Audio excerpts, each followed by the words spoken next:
Shalom Bapak Ibu, Saudara yang dikasihi Tuhan. Apa kabar hari ini?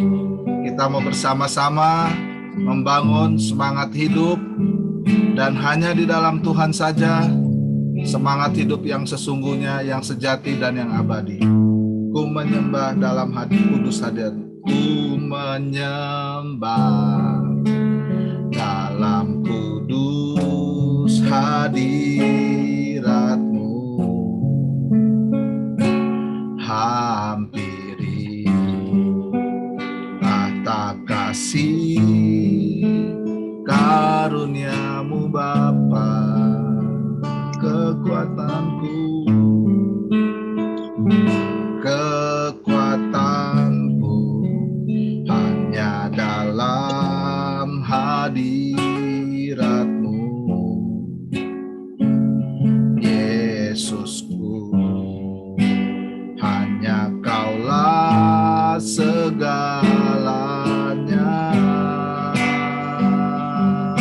Ku yakin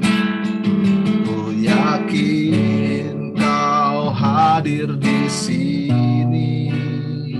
Ku rasakan kuasa yang tak terbatas.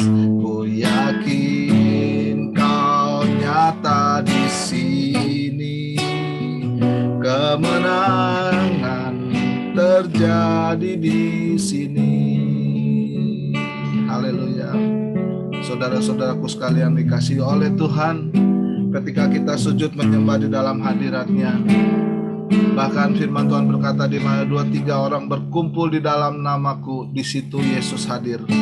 Dan kita percaya pagi hari ini Tuhan Yesus ada di tengah-tengah kita, sekalipun kita tidak berkumpul secara fisik, tetapi melalui jaringan, melalui online ini. Tapi kita percaya bahwa Tuhan ada di tengah-tengah kita. Mari bersama-sama katakan, ku menyembah dalam kudus hadirat-Mu. Hampiri tahta kasih karunia-Mu Bapa, kekuatanku,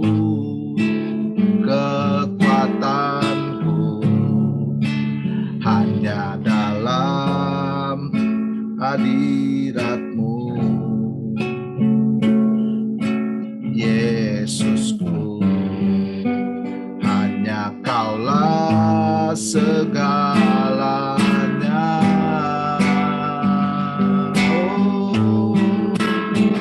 Ku yakin Kau hadir di sini. Ku rasakan kuasa yang tak terbatas. Ku yakin Kau nyata di sini. Kemenangan terjadi di sini. Ku yakin Kau hadir di sini. Ku rasakan kuasa yang tak terbatas. Ku yakin Kau nyata di sini. Kemenangan terjadi di sini. Sekali lagi katakan, ku yakin Kau hadir di sini. Ku rasakan kuasa yang tak terbatas. Ku yakin Kau nyata di sini. Kemenangan terjadi di sini. Kesembuhan terjadi di sini. Kelepasan terjadi di sini. Kemenangan terjadi di sini. Haleluya, haleluya. Ku menyembah-Mu Tuhan dalam hadirat-Mu, di bait-Mu yang kudus. Ku persembahkan roh, jiwa, dan tubuh sebagai persembahan. Haleluya. Kami yakin Kau bersama kami. Kami yakin Kau ada di sini. Kami merasakan hadirat-Mu. Haleluya. Oh, oh, oh. Kudus, kuduslah Tuhan. Ajaiblah nama-Mu. Haleluya. Saya serahkan Bro Adam untuk menjadi host. Pada pagi hari ini Tuhan, terima kasih atas istirahat yang Kau berikan kepada kami Tuhan, sehingga kami dapat kembali bangun Tuhan dan berkumpul bersama di Zoom ini Tuhan. Kau berkati Tuhan pada pagi hari ini Tuhan, agar firman-Mu Tuhan di pagi hari ini Tuhan dapat kami terima Tuhan dengan damai Tuhan, dengan sukacita Tuhan. Kiranya Kau berkati teman yang akan men-sharing firman-Mu pada pagi hari ini Tuhan. Kau pakai dia lebih lagi Tuhan, Kau beri hikmat yang baru Tuhan, agar apa yang diucapkan Tuhan, apa yang disampaikan Tuhan, kebenaran firman-Mu itu ada bersama kami Tuhan. Terima kasih, kami mulai Zoom ini pada pagi hari ini. Hanya dalam nama Tuhan Yesus Kristus kami berdoa dan bersyukur. Amin. Amin. Shalom. Shalom, apa kabar? Kabar Luar baik. biasa. Shalom semuanya. Halo. Oke. Mana Bro Adam? Oh, ada di sana dia. Hari ini Bu Sis ya. Tapi Bro Adam lanjut aja di hostkan, ya kan? Kita berbincang-bincang. Silakan, Bu Sis. Selamat pagi semuanya. Sebenarnya saya begitu tadi Pak Yos ngangkat lagu tuh saya sudah mulai terasa sedih karena dari semalam saya tuh mikir apa ya hari ini saya harus sharing gitu buat kita semua dan khususnya juga Suaranya tidak ada saya. Hah? Ada? Halo? Kedengaran? Ada Bu. Kedengaran kok, kedengaran. Kedengaran. Itu. Kedengaran. Jadi dari semalam saya sudah berpikir apa nih kira-kira sharing saya. Akhirnya nggak tahu bagaimana ya saya menemukan sesuatu yang menurut saya setidak-tidaknya menjadi selain berbagi juga buat diri saya sendiri juga lebih banyak memberikan kekuatan atau mengenang. Jadi kemarin saya satu harian dengan guru saya Rika untuk mengurus NPWP sekolah ya. NPWP sekolah itu memang sudah ada, cuma tinggal kita perpanjang karena ini kan bulan April jadi semua orang harus melaporkan pajak. Jadi kemarin satu harian dan saya rasa bahwa saat ini selama saya bekerja di bidang pendidikan saya melihat bahwa saya banyak menemukan beberapa bukan sedikit saya menemukan banyak orang tua yang kurang bertanggung jawab terhadap pendidikan anaknya.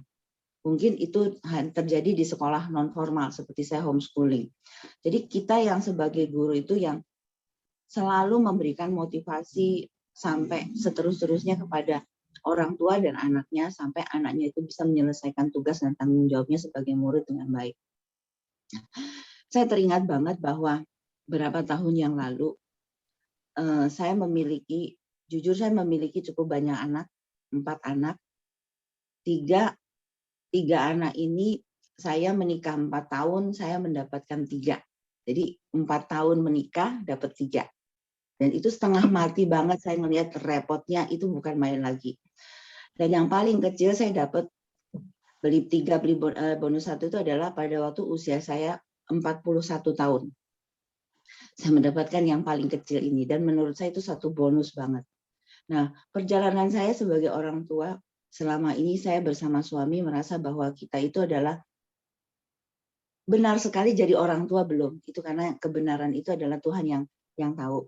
Tapi selama ini saya melihat bahwa saya sebagai orang tua adalah orang tua yang bertanggung jawab. Kenapa? Karena meskipun hidup kami berdua itu hanyalah orang tua yang tidak kaya, juga dibilang tidak juga cukup, tapi kita hidupnya dengan sederhana, dengan penghasilan yang pas-pasan, tapi kita bisa mencukupi keempat anak kami, dan yang terutama bagi kami adalah sekolah adalah nomor satu. Ya, sesusah apapun kalau menurut saya sekolah adalah nomor satu.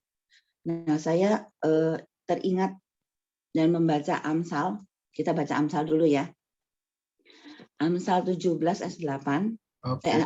Amsal 17 Amsal 17 ayat 7 ayat 6. Di sini firman-Nya berkata, mahkota orang-orang tua adalah anak cucu, dan kehormatan anak-anak ialah nenek moyang mereka. Dari firman ini saya merasakan bahwa sebagai orang tua, kebanggaannya adalah anak dan juga cucunya.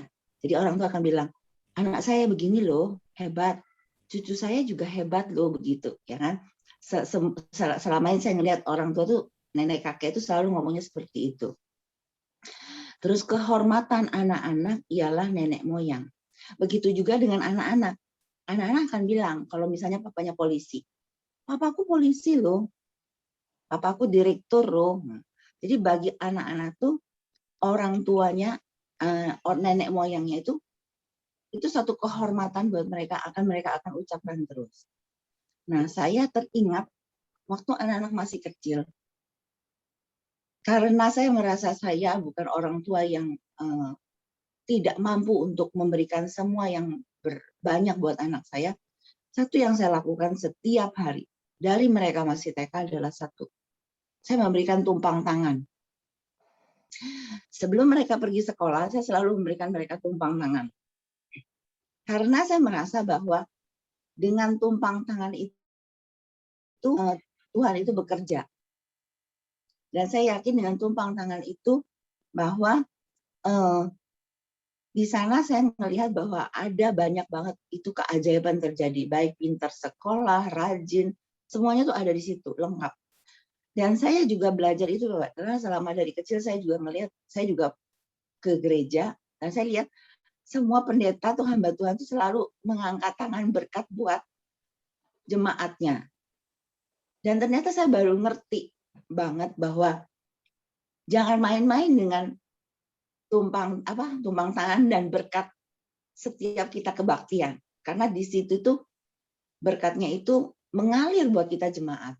Itu yang saya dapat. Dan ternyata sesudah saya melewatin itu benar. Dari mereka masih kecil, dari TK, SD, SMP, saya selalu bilang begitu. Dan saya memang jujur kita berdua adalah termasuk orang tua yang sangat ketat banget untuk pembelajaran, belajar. Dan akhirnya yang saya peroleh adalah ketiga anak saya mendapatkan sekolah yang pada mereka kuliah mereka dapatkan tempat universitas yang baik. Dan sejak mereka SD, SMP, SMA, mereka jadi anak yang benar-benar dipakai Tuhan. Jadi murid yang sekolah ranking, jadi contoh buat teman-temannya. Saya ngerasakan pada waktu mereka di SD, SMP, karena saya mengajar di satu tempat yang sama, saya ngelihat sampai teman-teman saya banyak yang iri dengan saya. Bu Siska mau ngambil rapot ya? Iya, saya mau ngambil rapot. Udah nggak usah diambil rapotnya, pasti yang ranking itu anaknya Bu Siska, bukan anaknya kita. Saya ngelihat itu, masa sih? Saya bilang gitu. Saya dulu nggak menganggapnya itu hanya biasa aja gitu. Tapi begitu dia masuk kuliah, masuk SMA, saya ngelihat juga bahwa mereka masuk di SMA negeri seperti SMA 3 di Pamulang itu bukan SMA yang menurut saya gampang. Dan mereka bisa masuk juga. Dan yang lebih membuat saya itu takjub terhadap perbuatan Tuhan adalah mereka bisa diterima di universitas negeri. Saya masih ingat banget dan sampai tadi malam tuh saya cerita, saya ingat saya bisa nangis. Kenapa?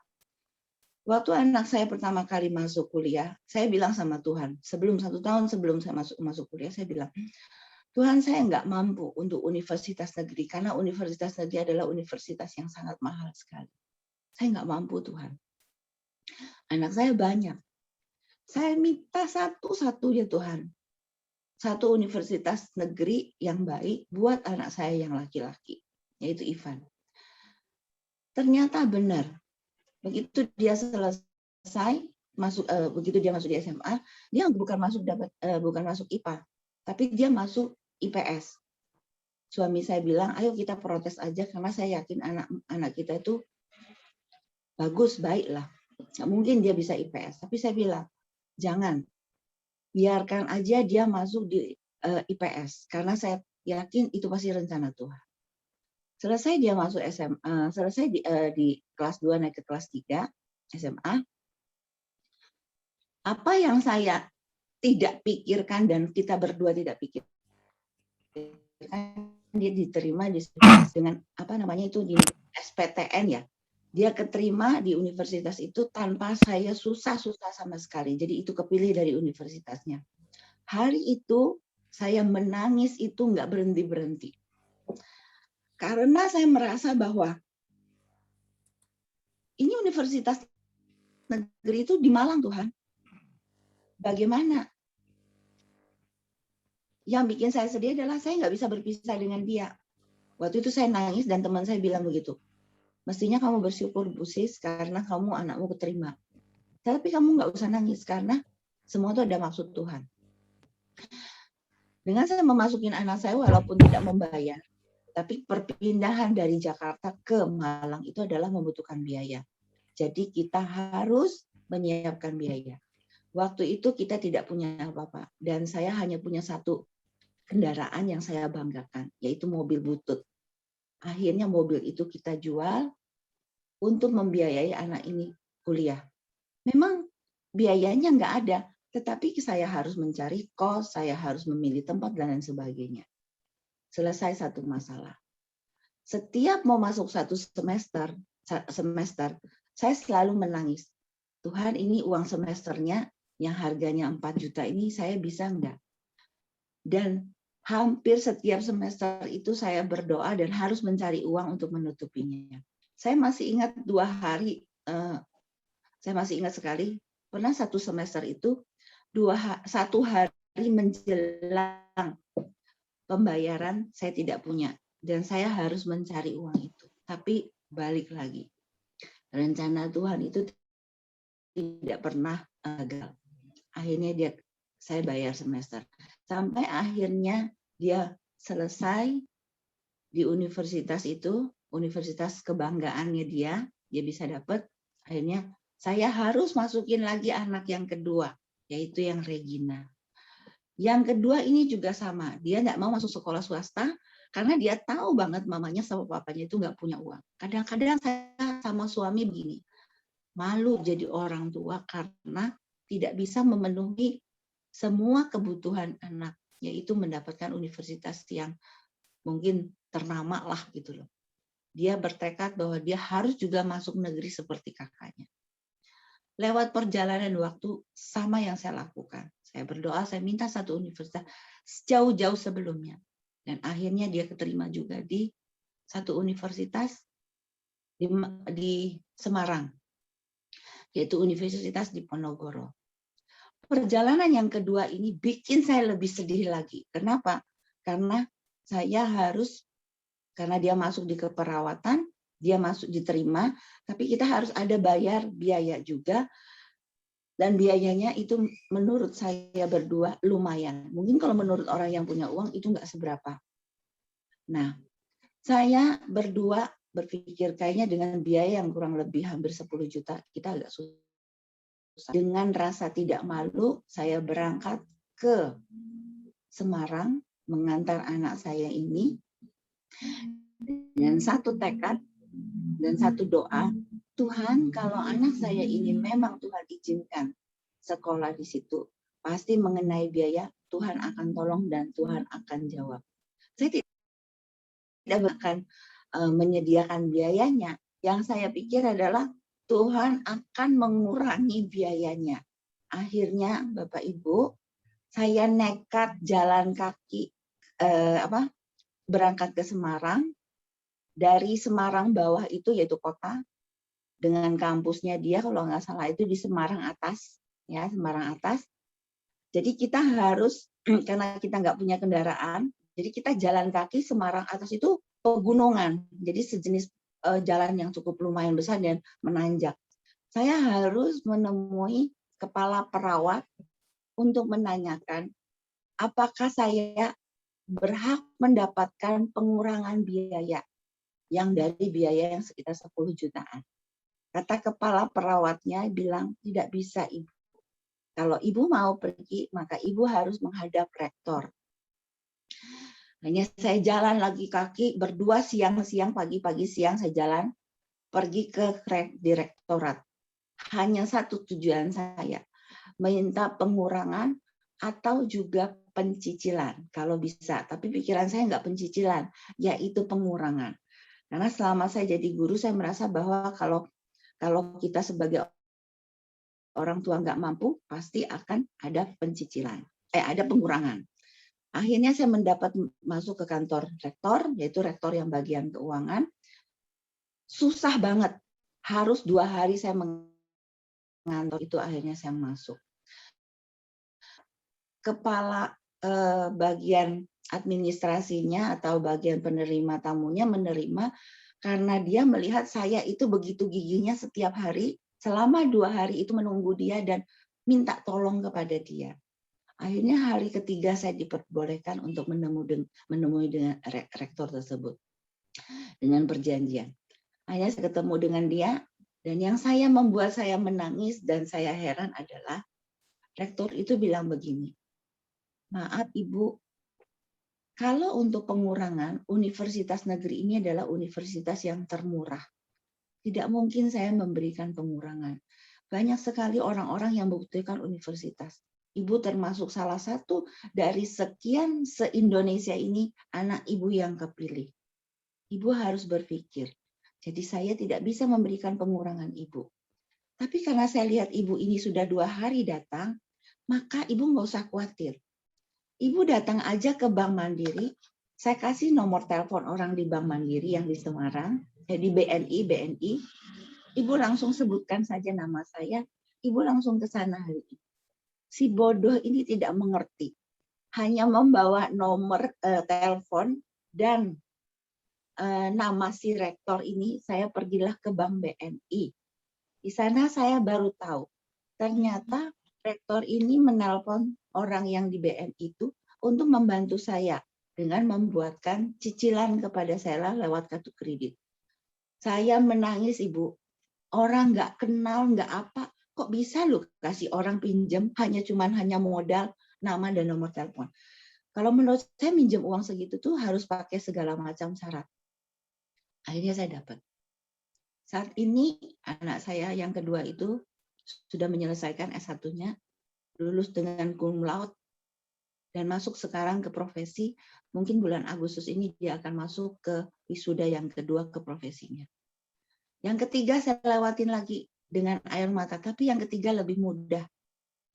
Tapi waktu masuk ke negeri itu juga perjalanannya panjang. Sampai pada bulan September, di akhirnya dia baru mendapatkan. Tapi balik lagi kalau saya, Tuhan itu selalu menyediakan sesuatu itu yang luar biasa. Dan yang ketiga ini dia dapat dengan pembayaran 1 semesternya hanya membayar sekitar 2 jutaan. Dan bagi saya adalah satu yang mujizat. Dari 3 perjalanan ketiga anak saya itu, saya melihat hari ini dan tadi malam, air mata saya itu nggak berhenti. Satu, yang punya anak masih kecil, punya cucu, belajar untuk tumpang tangan setiap hari kepada anaknya. Karena apa? Karena di sana berkat Tuhan itu luar biasa. Yang kedua, jadilah orang tua yang benar-benar bertanggung jawab. Bukan berarti orang tua yang punya uang, tapi orang tua yang tanggung jawab. Yang ketiga, hukum tabur tuai itu terjadi. Saya bicara tentang hukum tabur tuai kenapa? Pada waktu saya masukin anak saya masuk sekolah 2014, saya baru mulai memasuki sekolah, mendirikan sekolah homeschooling ini. Begitu saya tidak punya uang bayar bank, begitu saya banyak membantu orang-orang yang nggak mampu, dan saya tidak membatasi karena saya butuh uang, berarti saya untuk anak saya berhenti untuk menolong orang, tidak. Di sana saya melihat bahwa hukum tabur tuai itu terjadi. Begitu kita menabur, Tuhan akan menolong kita. Ya. Yang keempat, jangan takut. Di saat kita kesesakan, Tuhan itu tidak pernah meninggalkan kita. Ya. Saya bacakan di Yesaya 40:29. Saya baca ini terus-terusan. Karena saya waktu itu benar-benar air mata saya dan perjuangan saya berdua itu luar biasa.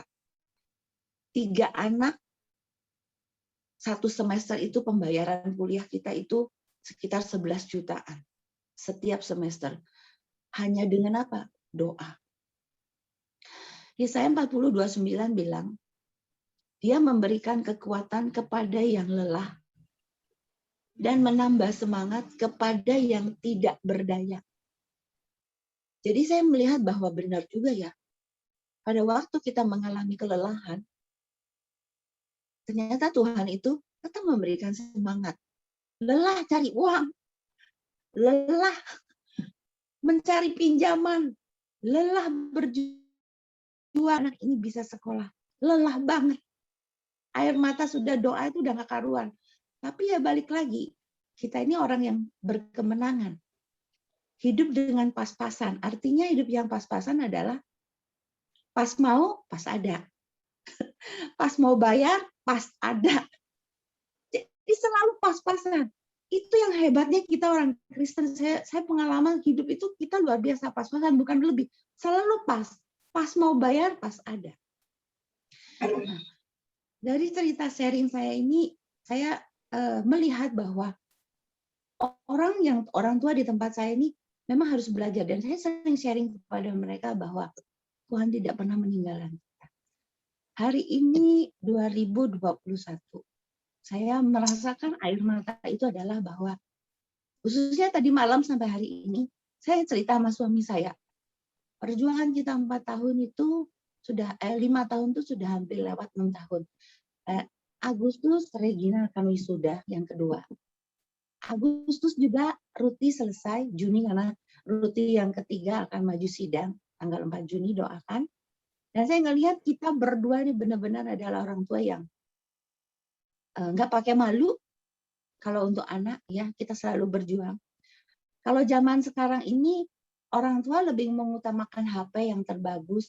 Mereka nggak mentingkan yang penting. Karena zaman sekarang ini Lazada atau di HP itu semuanya gampang. Saya bersyukur zaman saya itu belum banyak penjualan media-media yang di handphone. Jadi saya masih bisa mengatur uang. Kalau sekarang ini udah susah. Jadi kita berutangnya itu karena betul-betul butuh gitu loh. Kalau sekarang ini tidak, berutangnya karena keinginan mata. Nah, jadi saya melihat bersyukur, Tuhan terima kasih gitu. Karena saya nggak melewatin tahun ini. Karena saya lihat juga tahun corona sekarang ini, saya juga lihat orang nggak boleh di rumah aja, tetapi beli apa aja bisa, gitu kan? Kalau kita dulu nggak bisa, ya udah. Saya masih ingat waktu saya kerja di Bakti Prima, saya begitu terima gaji, ya ini uang sisa saya udah nggak bisa noleh kemana-mana, gitu. Jadi semoga sharing saya ini bermanfaat. Kita yang sudah seusia, yang punya cucu, ayo kita semangat. Yang utama adalah, tadi saya bilang, jangan lupa tumpang tangan buat anak cucu kita. Karena Amsal 17 dan 17 ayat 6 bilang, maka orang tua adalah anak cucu, dan kehormatan anak-anak ialah nenek moyang mereka. Jadi suatu hari kita jadi nenek moyang, kita jadi kebanggaan mereka. Itu aja sharing saya, Pak Adam, Pak Yos, dan juga teman-teman. Semoga itu bermanfaat. Terima kasih. Wow, luar biasa sekali. Di sini yang Terima saya dapat kasih. itu banyak sekali mengenai anak, karena anak-anak saya masih pada kecil nih sekarang. Jadi benar sekali orang tua memiliki puncak kemuliaan hidup, yaitu anak kita, di mana tadi kesaksian Bu Siska kan. Nah ini juga pelajaran buat saya untuk setiap harinya menumpang ya. Dan itu sebenarnya belum pernah saya lakukan nih. Ini suatu di. Jadi kayak sebelumnya juga saya pernah dapat baca orang-orang Yahudi, orang-orang Israel, itu anak-anak mereka itu di usia usia 12 tahun, itu selalu dibiasakan menghafal ayat firman Tuhan. Bahkan di dalam kandungan ibunya juga, ibunya itu selalu bernyanyi. Nah, di sini pembelajaran juga buat saya, dan itu sudah saya lakukan. Di bangsa mereka, Israel, Yunani, itu namanya Golden Age. Ya, betul. Jadi umur-umur emas itu lagi bagus. Makanya kan kita kenal orang-orang Yahudi itu kan pintar sekali kan. Nah, itu saya lakukan. Nah, pada pagi hari ini, terima kasih sharingnya. Saya dapat sesuatu untuk selalu menumpang tangani anak-anak saya. Nah, saya serahkan nih kepada yang lain, teman-teman yang mau menambahkan, dipersilakan, atau mau sharing. Monggo, silakan. Ya, silakan Bu Lisa. Ya, terima kasih untuk Bu Siska. Dalam pendidikan atau usia atau anak ya, saya udah melewati semua itu gitu kan. Anak-anak udah selesai, udah pada nikah semua gitu kan. Tapi sekarang ada cucu gitu kan, ada cucu. Ya saya ini juga jujur, pasti kalau untuk tumpang tangan saya nggak pernah ya, maksudnya kalau untuk tumpang tangan ke anak atau cucu sampai saat ini gitu. Tapi kalau bawa dalam doa setiap hari di pagi-pagi atau di malam hari sebelum tidur gitu kan ya. Anak-anak sudah melewati itu semua dan sukses lah, saya udah menganggap itu sukses semuanya, sudah nikah semua gitu kan, udah punya anak, udah punya cucu, 7 cucu saya kan, puji Tuhan. Nah sekarang yang saya harus jalani itu seperti Bu Siska bilang tadi, untuk menumpang tangankan ke cucu itu pembelajaran yang baik buat saya gitu. Terima kasih Bu Siska untuk share-nya, ini menjadi pelajaran bagi saya biar saya lebih melekat lagi pada Tuhan, share lagi lebih care lagi sama cucu-cucu, dan mulai hari ini saya bertekad untuk menumpang tangankan cucu-cucu saya yang ada di rumah. Itu aja. Terima kasih, puji Tuhan. God bless you. Wow, luar biasa. Silakan, ada lagi? Nggak mau saksi? Saya. Silakan Ibu Erni. Terima kasih Bu Siska, itu sangat memberkati. Tapi yang saya mau bilang di sini, berkat tumpang tangan itu bukan hanya untuk anak-anak yang masih kecil. Untuk seperti anak-anak saya yang udah dewasa, yang udah gede-gede, Hans juga udah mau kuliah, itu masih tetap berlaku. Walaupun mereka sudah tua sekalipun, berkat tumpang tangan itu saya rasa masih tetap berlaku.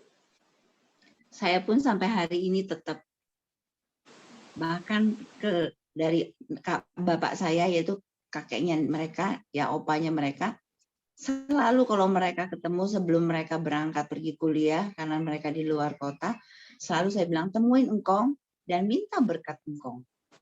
Saya selalu, jadi sampai hari ini pun, sampai suatu saat mereka menikah, akan saya laksanakan. Good. Gimana Pak? Harus seperti itu, karena ya itu saya bilang kembali, kuasa Tuhan itu berkat tumpang tangan, ya itu terada. Ya. Makanya dimulai dari kecil ya. Dari kecil, dari Karena kecil. akhirnya mereka melihat dan akhirnya habit kebiasaan mereka itu akan mengikuti. Terus sampai akhirnya kakek dan nenek. Nah, mungkin di sini ada yang mau menambahkan lagi atau Pak Adi? Pak Adi, Silakan boleh Pak kalau ada, tinggal sekian menit. Pak Adi harus ngomong nih karena dia menggaris bawahi ini. Ini para sesuhu semua di sini nih. Belum Bu Frida nih kesaksiannya nih anaknya nih. Aduh, ayo Pak Adi. Apa tinggal ya, apa nanti kita sambung ya? Soalnya sebentar lagi ini Ya. akan segera berakhir. Nanti. Tinggal Nggak apa-apa.